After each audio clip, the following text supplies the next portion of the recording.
بەڕێز سەرۆکی پەرلەمان ئەندامانی پەرلەمانی بەڕێز ئەم کاتتان باش. دیارە من سەرەتا باسی ڕوتی مفاوەزاتەکان و ئاخر پرسیاریش کە ئێوە زۆرتان کرد گەیشتونێتە کوێ باسێکم دوایش ڕێی خۆمەڵێم لەسەر هەندێک لە موداخەلەکانی ئێوەی بەڕێز. یەکەم قانونی موازنە لە 2021 ئیقرار کرا لە پەرلەمان. ئەم قانونە بە شێوەیەکی عام مەبلەغەکەی لە کۆی مەبلەغی موازنە بریتی بووە لە 129 تریلیۆن 101 تریلیۆنی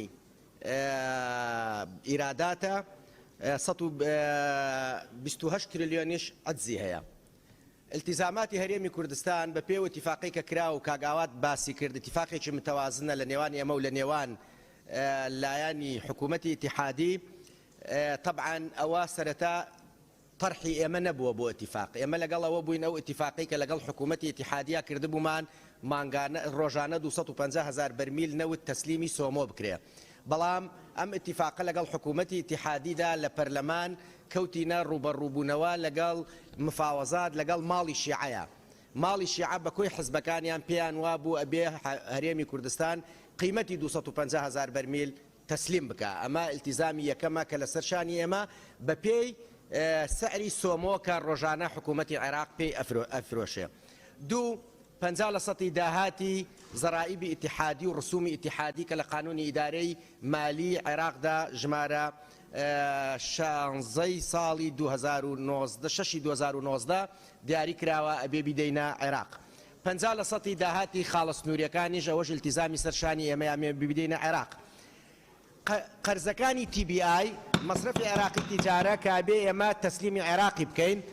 بریتیە لە 4 تریلیۆن و 512 ملیار دینار کە لە ئەرسیدەی ئەوان بووە لەسەر حسابی حکوومەتی هەرێمی کوردستان تەنفیز کراوە و ئێستا ئەوان داوایەکەن ئیزافەتەن بۆ 1 تریلیۆن و 213 ملیار دینار کە وەکو فائیدە باسیەکەن. دابەشی سەر 7 ساڵیان کردووە بەڵام ئەمە ئیتیفاقێکی لەسەر کراوە دوایی برای بەڕێزم کاک عەبدولحەکیم باسیەکە. ئەمەش دوایی لە ئاخیرا لە ڕێی خۆما باسیەکەم بۆ ئەم وەزعی هەرێمی کوردستان وای لێ هاتوو چێ بەرپرسە لەوەی 4 تریلیۆن دینار لە ماوەی 3 ساڵدا بکرێتە قەرز و جێبەجێ بخرێتە ئەستۆی حکوومەتی هەرێمی کوردستان. امتیازاتی هەرێمی کوردستان لەناو ئەم قانونەیە چیە؟ التزاماتی یعنی امتیازاتی اقتصادیمان هەیە، استقرارێکی اقتصادی بە دوای خۆیان ئەهێنێ، شەرعیەتی بە فرۆشتنی نەوتی هەرێمی کوردستان داوە. ئەمە موقعیەتی تەفاوزی ئەمە بە قووەتەکە لەگەڵ شەریکاتی نەوتا کە برای بەڕێزمان کاک دکتۆر کەمال دەست پێ بکە لەگەڵ کۆمپانیاکانە ئیتر نەوتی هەرێمی کوردستان بە قاچاغ نییە لەناو موەسسەسەی قانونی دەوڵەتی عێراقیە ئەتوانی سعری نەوت بەرزتر بکەیتەوە و مەسائلی کولفەی ئینتاج و کولفەی نەقڵ و ئەوانەش کەمتر بکەیتەوە. ئەمە وەزعێکی اقتصادی باشتر بۆ هەرێمی کوردستان دابینەکە. لە ڕووی امتیازاتی مالی یا حقوقی مالی استحقاقاتی مالی حکوومەتی هەرێمی کوردستان لەم قانونەدا لە فەقەرەی ها ئادیاری کراوە کاڵێ ئەو سێ التیزامی پێشتر باسم کرد. حکوومەتی هەرێمی کوردستان هاتو التیزامی کرد حکوومەتی ئیتیحادی ئەبێ تەسدیدی هەموو مستحقاتی هەرێمی کوردستان بکە. برادران لێرە ئێمە دواتر ئێستا ئەو مشکلەی کە هەمانە لەگەڵ وەزارەتی مالیە لێرەوە سەرچاوە ئەگرێ. ئەوان ئەڵێن حسەی هەرێمی کوردستان بەپێی نەفەقاتی فعلی حکوومەتی عێراقیە بە 12.69 ئەو نەفەقاتی فعلیەیە. ئێمە کاتی نووسینەوەی ئەم ئیتیفاقا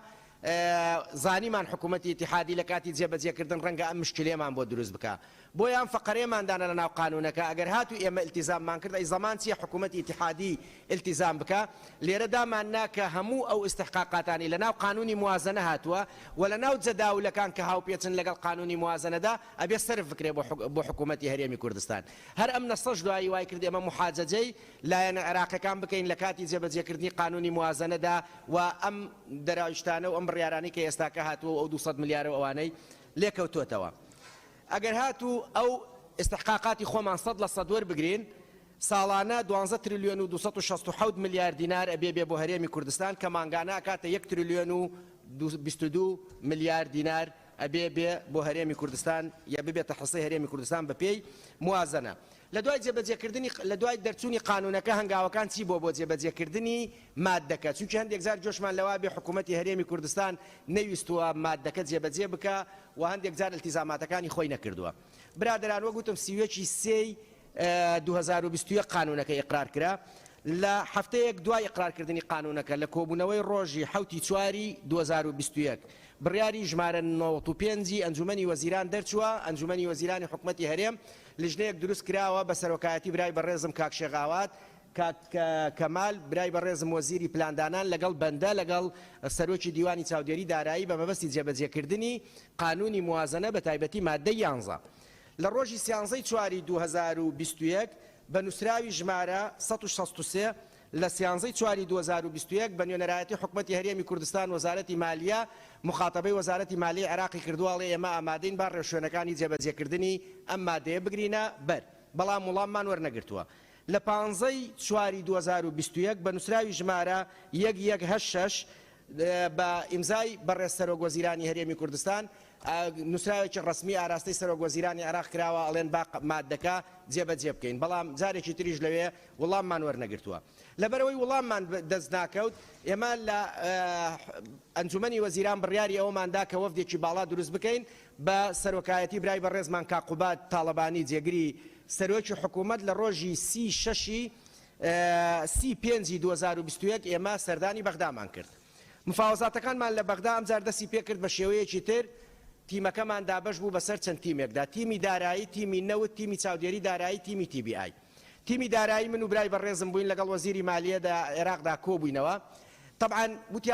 ویستیان وان نیشان بدەن کە کەم تەرخەمی لەلایەن حکوومەتی هەرێمی کوردستانەوە بوو بەڵام کاتێک ئێمە نووسراوەکانمان نیشاندا وتی بەڵێ ئێمە نووسراوەکەمان بینیوە بەڵام ڕەنگە هەنگاومان نەناوە و ڕەنگە هەندێک هۆکاری سیاسی هەبێ و چی و ئەوانە لەوێ اتفاقمان کرد لەسەر ئەوەی میکانیزمی جێبەجێکردنی ئەم مادەیە چۆن بێ.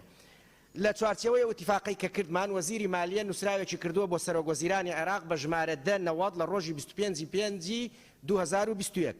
داوای ئەم سێ خاڵەی کردووە وەکو التیزام حکوومەتی هەرێمی کوردستان جێبەجێ بکا بۆی ئەو حەسەی هەرێمی کوردستان دابین بکا. یەک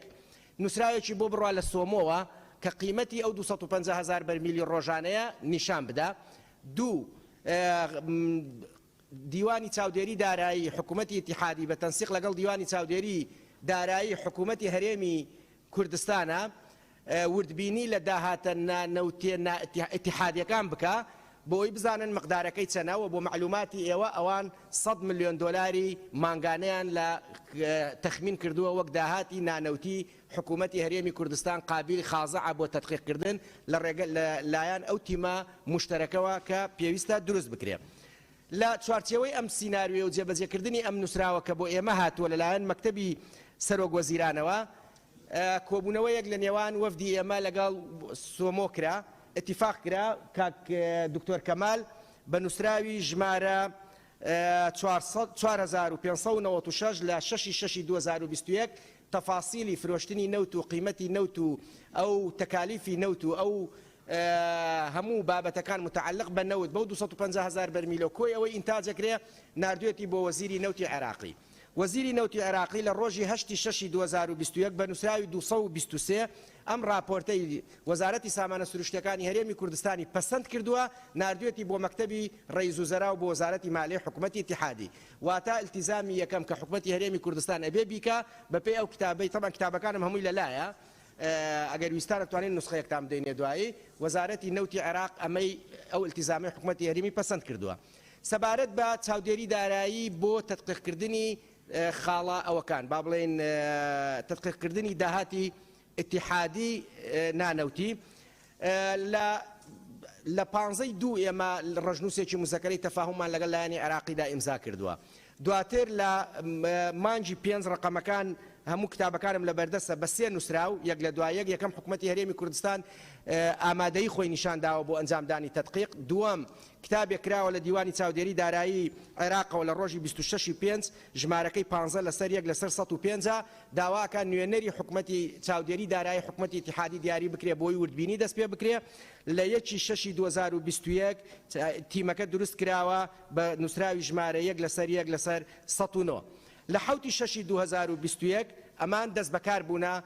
وەکو دەستیان کردووە بە تەدقیقکردن لە داهاتە نانەوتیەکان سەردانی مەرزە ڕسمیەکانی هەرێمی کوردستانیان کردووە و دەستیان کردووە بە تەدقیقکردن.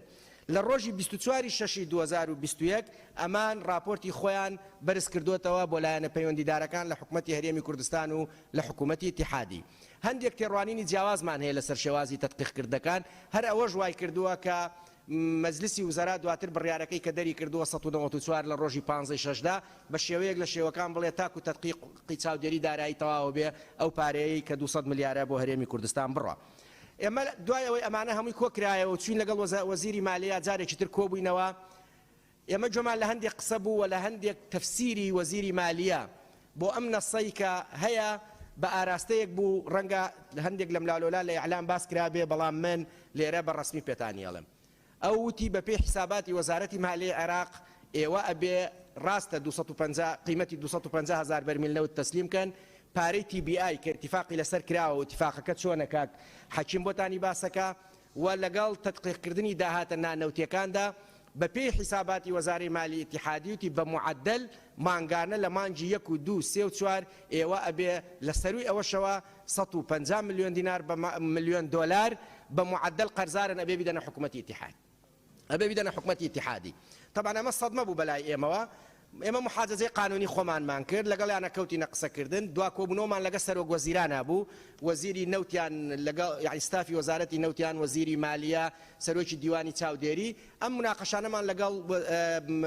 سەرۆک وەزیرانی عێراقا کرد. دەرەنجام دەرکەوت تێڕوانینەکانی ئێمە لە ڕووی قانونیەوە منطقیە و حجە قانونیەکانی ئێمە تەواوترە، بۆیە وەزیری مالیە وتی باشە من ئەمە وای لێ هاتووە بەڵام من ئەترسم با پاڵپشتێکی سیاسیم هەبێ، پاڵپشتێکی قانونیم هەبێ، ئەو جا من ئەم پارەیە سەرفەکەم. بۆیە ئەم پرۆسەیە گەیاندرایە کوێ گەیاندرایە ئەنجومەنی وەزیران. ئەنجومەنی وەزیران لە ڕۆژی 15 شەش بە بڕیاری ژمارە 194 ئەم بڕیاری دەرکرد. بڕیارەکە بریتیە لەمای خوارەوە کە حکوومەتی اتحادی تاکو فەریقەکانی چاودێری دارایی کارەکانیان تەواو ئەکەن، ئەو 200 ملیار دینار لە ڕۆژی 1 2021ەوە بنێرێ بۆ حکوومەتی هەرێمی کوردستان بۆ دەفعی مستحقاتەکانی و دواتر تەسویە لەم حیساباتە بکرێت لەسەر زەوئی ئەو راپۆرتانەی هەردوو دیوانی چاودێری دارایی کە تەشکیل بووە و خەریکی شوکارەکانیانن. ئەم بڕیارەی ئەنجومەنی وەزیران بە کتابی دا لەسەر 1 لەسەر 5 لەسەر 42 لە ڕۆژی 7 شەش لە ئەمیندارەتی ئەنجومەنی وەزیرانەوە ئاراستەی وەزارەتی مالیە کراوە. آخر قسە لەسەر وەزارەتی مالیە و مەسیری ئەم کتابە لەکوێیە، من دوێنێ لەگەڵ وەزارەتی مالیە عێراقا قسەم کرد، من برا بە ڕێزانەشمان لەوێ بوون لە کۆبوونەوەکە، قسەیەکی زۆر لەگەڵ وەزیر قسەم نەکرد، بەڵام لەگەڵ ئەوانەی خوار وەزیرا لەبەرەوەی وەزیرم دەست نەکەوت، قسەیەکی ئەو تۆم دەست نەکەوت ئەوان پارەکە ئەنێرن یا ناینێرن، ڕەفزانە ئەم کتابە جێبەجێەکەن یا جێبەجێ ناکەن، هەر ئەڵێن وا خەریکی دراسەین چاوەڕێکە وەقتمان بدەرێ ئەمڕۆ ناسبەی هەتا ئێستا ئەم بڕیارە ینی بە وڵامێکی وازح و سەریحمان لە وەزارەتی مالیە عێراقەوە وەرنەگرتووە ئەم مەبلەغا دێ یا نایە. ئەو جار ئەمە دوا پێشات دوا هینی مفاوەزاتەکانە من هەر بە کورتی باسم کرد و ئەمەش دوا نەتیجەکەیەتی ئیترکە لە هەوڵەکانمان بەردەوامە بین لەگەڵ وەزارەتی مالیە عێراقا لەسەر خەتە بین بۆ ئەوەی بتوانین ئەمە استحقاقی ئێمەیە و استحقاقی فەرمانبەرانی هەرێمی کوردستانە بگاتە هەرێمی کوردستان. دێمە سەرەوەی کە ڕێی خۆم وەک ئەندامێکی ئەنجومەنی وەزیران لەسەر ئەم بارودۆخەی کە هەیە و بە تایبەتی لە دوای ئەوەی کە ڕەخنەکان زۆر ڕوبەڕووی ئێمە بووەوە و هەندێکیشی بریندارکردن بوو و لە ئاستی میهەنیەت و لە ئاستی کاری حکومی ئەوانە دەرچوو پەرلەمانی دەرچوو گەیشتە ئەوەی هجومی شخصی بکرێتە سەرمان، وەک ئەوەی بڵێن من و کاگاوات و کاکەمال و کاگ ئومێد عەقدە نەوتیەکانمان ئیمزا کردووە، وەک ئەوەی بڵێ ئێمە ئەو هەموو کولفەی ئینتاج و نەقڵ و نازانم کۆمپانیا ئەجنەبیەکانمان هێناوەتە ئێرە، وەک ئەوەی بڵێ هەموو ئەو بابەتە کارە سادبارەی کە مەساویەی مەجای نەوت کە کاک دکتۆر کەمال باسی کرد، ئەوی بە لە ڕووی میهەنیەوە لە ڕووی ئەرقامەوە لە ڕووی علمیەوە باسی کرد، بەڵام من داوا لە ئێواکەمەوە ئێمە نین ئەوانە ئەو عەقدانەمان کردووە، ئێمە حکومەتێکمان وەرگرتووە 28 ملیار دۆلار قەرزار بووە، هەمومان بەڵێنمان بە ئێوە داوە چاکی بکەین ئەچینە بەغدا مفاوەزاتەکەین لە بەغدا دیفاع لە هەرێمی کوردستانەکەین، ئەبێ ئێوەش لێرە پاڵپشتی ئێمە بکەن بۆ ئێمە بەقوت بین لە بەغدا بتوانین مافەکانی خەڵکی کوردستان بەدەست بێنین، مافی فەرمانبەران بەدەست بێنین. ئەگەر ئێمە بەرپرسیارین لەم کارەسات اقتصادیەی کە بەسەر هەرێمی کوردستان هاتووە کابینەینەوە و بە تایبەتی ئەم برادرانەمان کە هەن ئێمە ئامادەین تحملی من شخصی خۆم ئەم برا بەڕێزەم ئامادەین تحملی مەسئولیت بکەین و یەک ڕۆژ لەم پۆستە بەردەوام نەبین. ئێمە هاتووین عەقدەنەوتەکان ئێمە نەمان کردووە کاکە. ئێمە نەمانوتووە 50% بدرێتە بۆ 50 من ئەلێرە پرسیارە لە ئێوەکەم وەکو هاوڵاتیەکی ئەم کوردستانە. چێ ماف و دەسەڵاتی داوە بەو برا بەڕێزانەی ئێمە ئەم جۆرە عەقدانە بکەن 50% سەروەت و سامانی ئەم میلەتە بدرێتە کۆمپانیاکان 42% بۆ هەرێمی کوردستان بێ لە هەموو وڵاتانی دەوروبەر 20% بۆ 30% مەسائلی عقودی شەراکە و ئەوانەیە. فەرمووەرە منیش لەگەڵ ئێوەیە داواکەم با ئێوە ئەو ڕەخنانەتان لە ئێمە کرد من قبوڵێکم و بە سینجێکی فراوانەوە لە بەرەزانم ئێوە لە دڵسۆزیتانە و هەمومان لە پێنا ئەو میلەتەمانە فەرمووەرن ئەم مەلەفە بکەنەوە چێ بەرپرسیارە ئەگەر منم لێ پێش هەموو کەسەوە ئیجراعات لەگەڵ منا بکەن. بەڵام ئەوەی ئێمە لێرەدا بنیشین بە تایبەتی ئەم برادرانە کە هاتوین لەگەڵ ئێوەیە چاکی بکەین بەڵام ئێوە وابزانن ئێمە متتەهمین من متتەهم نیم هیچ متتەهم نیم لەم بابەتە ئەوەی لە تواناما بێ ئەمەوێ چاکی بکەم ولا ئێوەش زیاتر منیش گلەیم هەیە و ئەم قسەیە بەس قسەی من نییە تقریبا تیمی حکوومەت بە سەرۆک وەزیران بە جێگیری سەرۆک وەزیران بە هەمومانەوە ڕێیمان وایە مەلەفی نەوت خراپە بێت چاک بکرێ. بۆیە ئێمە من لێرە کە توو ڕەش بووم و ئینفعالم کرد ئەوەیە ئێمە لە ئەنجومەنی وەزیران شەڕەکەین بۆ ئەوەی عەقدەنەوتەکان باش بکەین. نەسێکمان کردوتە ناو قانونی موازنەی عێراقەوە لە ناو قانونی موازنەی هەرێمی کوردستان ئەگەر بووتان بێ دەسەڵاتی قانونی بدەنە حکوومەتی هەرێمی کوردستان بۆی بتوانین ئەم کارەساتەی مەجالی نەوت چاک بکرێ. والله تاکو چاک نەکرێ وەزعەکە هەروە ئەبێ. بای 800 ملیۆن دلار بای 800 ملیۆن دلار نەوت فرۆشراوە 480 ملیۆن دلاری بۆ شەریکات ڕۆیشتووە 320 ملیۆن دلاری هاتوۆتەوە وەزارەتی نەوت. باشە ئەمە ئێمە ئەگەر پێمان بڵێن بۆ ئەبێ چاک بکرێ ئەبێ گەندەڵی نەمێنێ ئەمە وایە بەڵام ئەوەی بۆ ئەبێ پرسیار لەمە بکەین وەزعەکەی هەرێمی کوردستان بۆ گەیشتە ئێرە ئەمە سەبەبەکە ئەبێ لەمە بکۆڵینەوە ئەبێ ئەوانە چارەسەر بکرێ ئەوە بێجگە لە بابەتەکانی تری پەیوەست بە بزەبتکردنی خاڵە سنووریەکان لە سمێڵکاوە بۆ برایم خەلیل بۆ حاجی وەمەران بۆ باشماخ بۆ پەروێز خان بۆ کاکە با داهاتی خەڵکی کوردستان بۆ خەڵکی کوردستان بێ با بۆ حکومەتی هەرێمی کوردستان بێ و دابەش بکرێ. بەڵام پێتان وابێ مەسەلەی نەوت بە خاڵە سنووریەکان دابپۆشرێ مەسەلەی خاڵە سنووریەکان بە نەوت دابپۆشرێ هەمووی ئەبێ چاکسازی تیا بکرێ و ئێمە ئەگەرم هەنگاوانە ئەنێن بەو ئاراستەیە هەنگاوەکانمان و ئەمانەوێ ئەم چاکسازیە بکرێلانی کەم ئێمە نیەتمان ئەوەیە بەڵام ئەو هوجمە ئەو بابەتە ئەمە من وەکو شخصی خۆم یعنی وەک ئێوە پەرلەمانتار بوومە قسەکانتان هەمووی تەئی دەکەم و دعمتانەکەم و ئەوەی لە توانامیشا بێ دەنگی ئێوە ژەگەێنمە ناو ئەنجومەنی وەزیران لەگەڵ ئەم ڕەفیقانەمانە بەڵام وەڵڵاهی من بەوازحی ئەیڵێم من بەشێک نیم لەو گەندەڵەیە کە هەبووە و بە تەئکید ئێوەش ئەمە ئەزانن و بابەتی تیڤی ئای کاک حەکیم بەحسێکە ڕێکەوتم لەسەری با پاڵپشتیمانەکە نەتوانین هەنگاو بنین تایە سەرکەوتووە بین یا سەرکەوتو نابین وەک کاک دکتۆر کەمال وتی وەڵڵی سەرکەوتوو نەبین و من خۆم نەتوانم شتێک بە شتێک بکەم منیش هیچ ئامادە نیم ڕۆژێک لەو مەسەبە بمێنمەوە. زۆر سپاس.